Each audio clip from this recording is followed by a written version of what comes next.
स्वागत है आपका हमारे चैनल कहानी वाला में। अगर आप इस चैनल पर नए हैं तो चैनल को सब्सक्राइब करना मत भूलिएगा।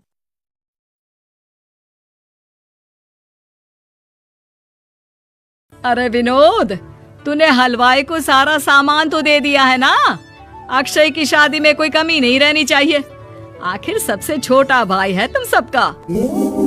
हाँ माँ, आप चिंता मत करो, मैं पूरा ध्यान रखूंगा। मंगल बेटा, तूने तो कहा था कि फूल का ऑर्डर दे दिया है, यहाँ तो फूल पहुँचे ही नहीं। अब क्या बहू की विदाई के बाद फूल आएंगे? माँ, मैंने अभी बात की है फूल वाले से, वो रास्ते में ही है। आप किशोर भैया से क्यों नहीं कहती कुछ करने को? किशोर पहले ही मेरे बताए काम कर रहा है। पास के सभी रिश्तेदारों और मोहल्ले वालों को कार्ड वही तो देकर आया था। रिसेप्शन के लिए हॉल भी उसी ने बुक किया था। टेंट कुर्सी वालों को भी तो वही देख रहा है। पर कई मोहल्ले वाले तो हमारे भरे पूरे परिवार से जलते भी हैं। उन्हें बुलाने की क्या जरूरत थी? बेटा, शादी ब्याह में तो बुलाना ही पड़ता है, नहीं तो लोग क्या कहेंगे। दादी दादी देखो ना, हलवाई अंकल हमें लड्डू नहीं दे रहे, आप इनको डांटो ना। अरे चैन सुख दे देना बच्चों को लड्डू, क्यों तंग कर रहा है इन्हें? बीबी जी, मैं कहाँ मना कर रहा हूँ, लेकिन लड्डू बनते ही ये बच्चे उठा उठा कर खा लेते हैं। अरे मैं तो इन्हें थाल में रख के परोस भी नहीं पा रहा। भागो, अब कोल्ड ड्रिंक पीने चलते हैं। भागो भागो, अब कोल्ड ड्रिंक पीने चलते हैं।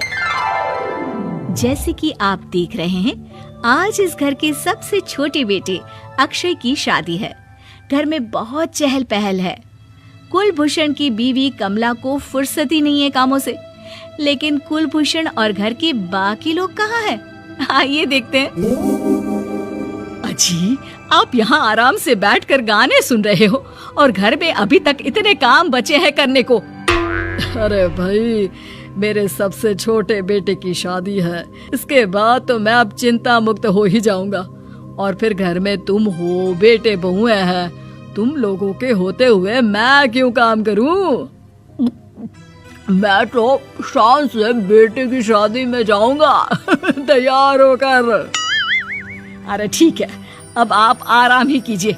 एक बार अभिषेक की बीवी आ जाए, फिर मैं भी आराम करूंगी और मेरी चारों बहुएं पूरे घर की जिम्मेदारियां संभाल लेगी।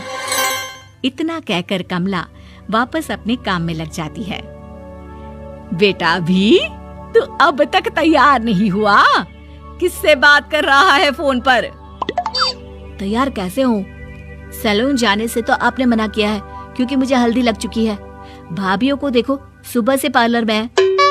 अक्षय की शादी हो जाती है और नंदिता बहू बनकर घर आ जाती है, लेकिन इस घर की खुशियों को मानो किसी की नजर लग गई थी। नंदिता के आने के बाद आए दिन घर की शांति भंग होती रहती। अपने माँ बाप की इकलौती बेटी को इतने बड़े परिवार की जिम्मेदारियां कहाँ संभालनी थी? अभी देखो ना, मेरे हाथों की मेहंदी भी अभी नहीं उतरी है और तुम्हारी मम्मी ने मुझे घर के कामों में लगा दिया। मैंने सोचा था कि घर की सबसे छोटी बहू होने के कारण मुझे सब पलकों पर बिठा के रखेंगे, पर यहाँ तो पलक झपकने की भी फुर्सत नहीं मिलती। देखो नंदू, शादी के पहले ही मेरे घर वालों ने तुम्हें और तुम्हारे पेरेंट्स को बता दिया था कि मैं जॉइंट फैमिली में रहता हूँ, तो फिर अब ये शिकायत क्यों?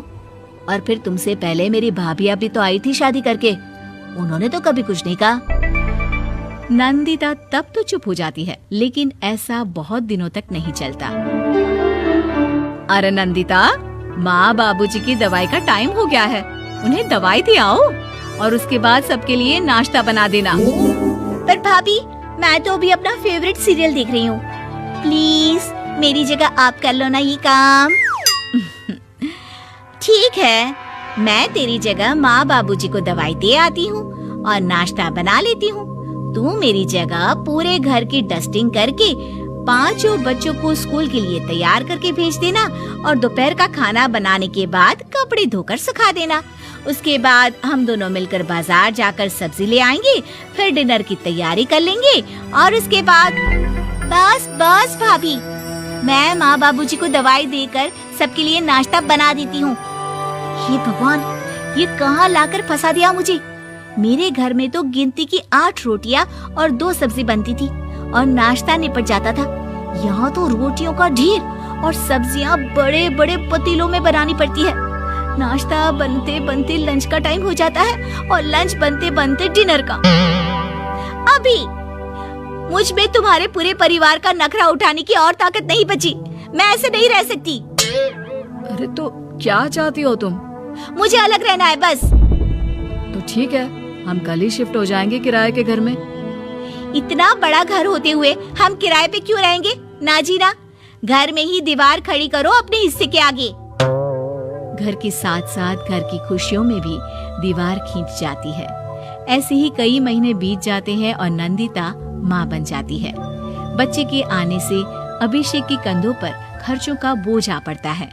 अभिषेक का बोझ कम करने के लिए नंदिता भी पार्ट टाइम जॉब कर लेती है, लेकिन इससे उसके सर पर नौकरी, घर और बच्चे की जिम्मेदारी बढ़ जाती है। नंदिता, ये क्या है? तुमने घर भी ठीक से साफ नहीं किया, ना ही मेरे कपड़े धुले हैं। चिंटू के बाल भी कटवाने जाना था, देखो उसके बाल कितने बढ़ गए हैं। अरे करती क्या हो पूरा दिन तुम? मैं करती क्या हूँ? तुम्हारा नाश्ता और लंच बनाने के बाद चिंटू को डे केयर सेंटर पर छोड़ कर आती हूँ, फिर खुद ऑफिस जाती हूँ। पूरा दिन काम करके आने के बाद बिना आराम किए बाजार से सब्जियाँ लेकर आती हूँ, घर आकर खाना बनाती हूँ, चिंटू को देखती हूँ और क्या करूँ मैं? तो किसने कहा था अपने सर पर इतने काम लेने को? मत जाओ ऑफिस। ऑफिस जाए बिना घर के खर्चे कहाँ से पूरे होंगे?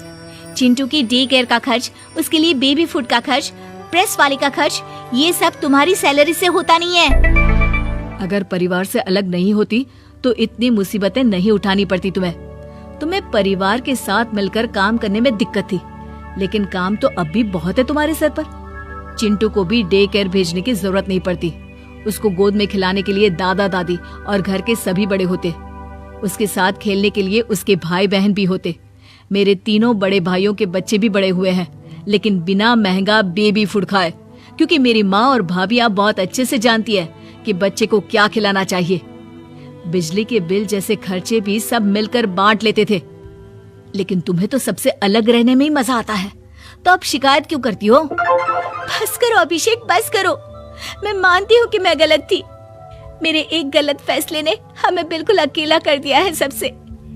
एक घर में होते हुए भी हम बाकी परिवार से अजनबियों की तरह रह रहे हैं। अभिषेक और नंदिता की सारी बातें घर के बाकी लोगों को सुनाई दे रही थी।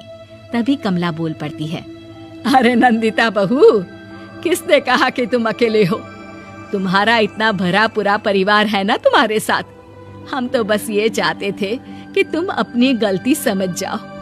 अगर हम तुम्हें समझाते तो शायद तुम ना समझती, लेकिन अपनी गलती का एहसास तुम्हें खुद हो गया है, तो अब तुम समझ चुकी हो परिवार में एक साथ रहने का मोल क्या होता है। मम्मी जी, मुझे माफ कर दीजिए, अब ऐसा दोबारा कभी नहीं होगा।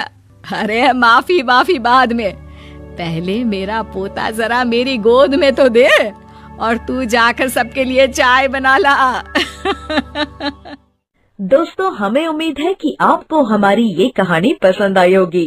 कृपया हमारे चैनल को सब्सक्राइब करें और सभी अपडेट्स के लिए बेल आइकन जरूर दबाएं। और हाँ, वीडियो लाइक और शेयर करना मत भूलिएगा। Bye bye.